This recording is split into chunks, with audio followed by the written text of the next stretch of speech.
For the 200th time, Henshin. Hey guys, what's up everybody? This is me, Nerfan16 Retro Kid here on YouTube doing my 200th video.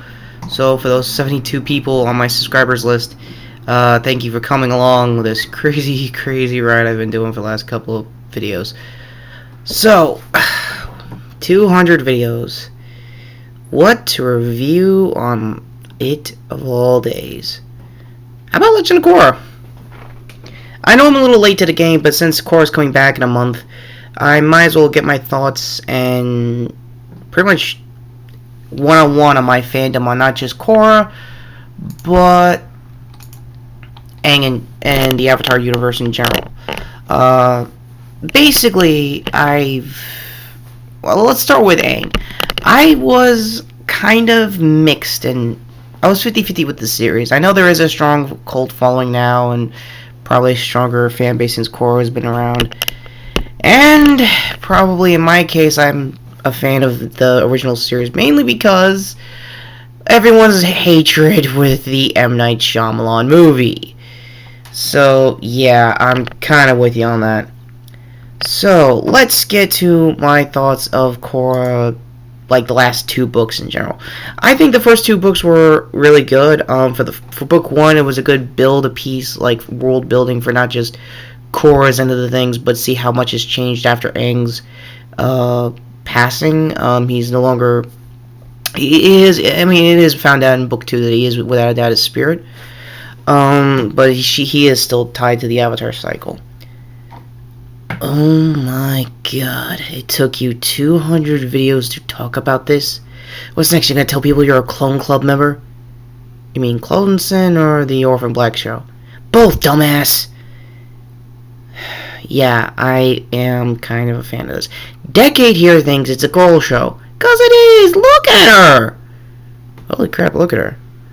Dude, you getting the hots for her? No. I got better things to do. Shh. Oh my god, he might be making fanfic as we speak. No, I'm not. I think I made a douche rider blush. Well, enough about those revelations later.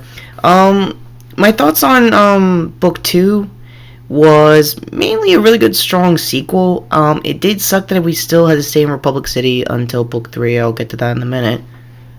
Other than that, it was still a strong season.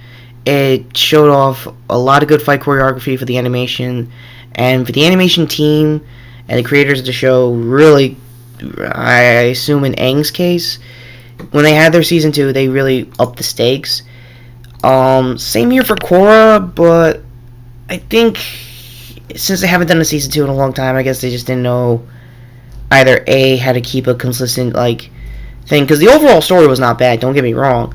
I'm just like saying, I'm nitpicking basically on the side stories. Like, maybe they could have a better conclusion, maybe around book 4, hopefully, but I'm not entirely sure.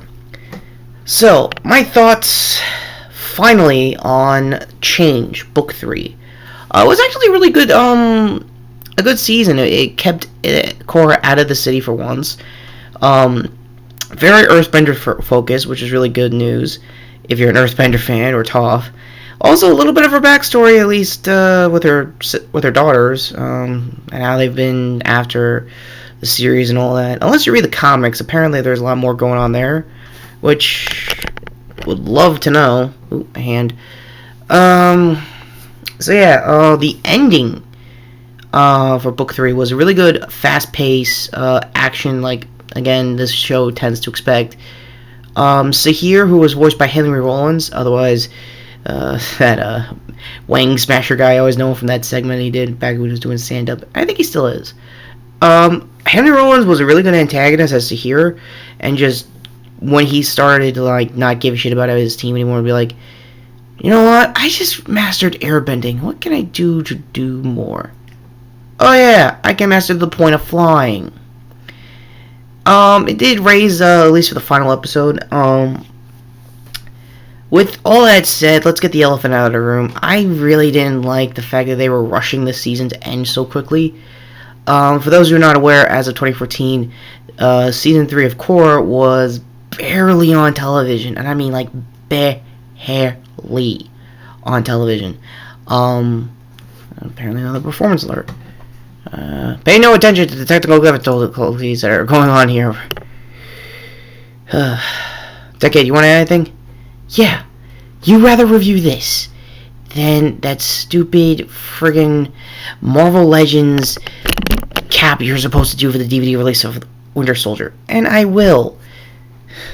What about that stupid NECA figure you and your buddy Austin Trench already got done? Well, I didn't buy it, but I'll definitely do it, and alongside DVD releases. They're both out on DVD right now. Oh shit, really? Yeah. Ow! Runner kick! Oh. Okay, he just turned into J form, so let me just finish up my thoughts on Korra real quick. Please, Decade, please don't hit me! Fine. Hurry it up, your ass is afoot. Yep, my ass is afoot? Why not Death Awaits or some shit like that? Okay, he's got the Deca driver on gun form. Okay, so final thoughts. For book 3, despite the technical difficulties that Nickelodeon was doing due to the grounds it was getting leaked early, at least on a couple episodes, I liked it. The Airbenders were. I'm happy that they're coming back. I love that Aang's second son is like trying to be like the Bill Murray of the group, kind of like Stripes. It's like, hey, yeah, we know my brother's crazy and he wants us all to join his group, but who's with me? Okay, bye. It was kind of cool. I know I don't have time for everybody's subplots, but for those, they were actually very more entertaining than usual, especially when Korra was trying to recruit all the new airbenders and have like a tough love policy for one of the houses. Less said the better, because it was kind of unfunny in my end, but definitely for everybody else, don't get me wrong. Highlights of the season definitely would be the action scenes, the air temple getting destroyed by Sahir or later on in the season, and the finale in general had a really good eerie presence when Korra was just losing her shit and forced to be in the Avatar state. For those who are not in the know, in the original series, Aang, every time he got really pissed off or was like in the brink of like he couldn't figure out how to get a situation done, he goes into the state for one of two reasons. One, to OP and destroy the crap of the Fire Nation. The other, you can also, in his case, can see his past lives. Since book 2 of Korra, she technically can't do that because of, well, plot convenience reasons, which I still hope gets tied up in book 4. And yeah, that's pretty much all I gotta say about the book 3. It was really good action, really good set piece building, and just getting her out of Republic City and getting into the other kingdoms like Metal Kingdom, Earth Kingdom, seeing how corrupt it's been since Aang. And I would love, hopefully in book 4 we get to fire, waterbending. Book 2 was mainly a waterbending kind of setting, because she was out of the city too, but eventually she had to go back to Republic City.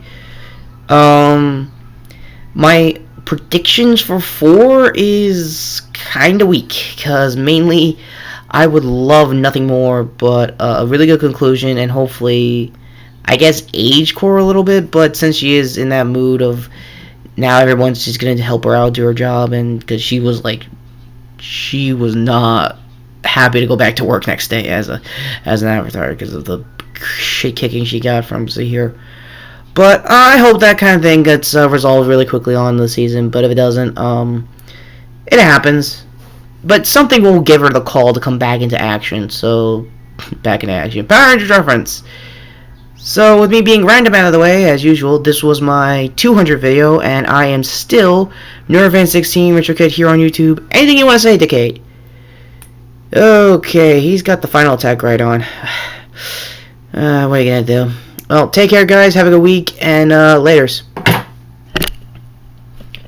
I'm okay. I got better now.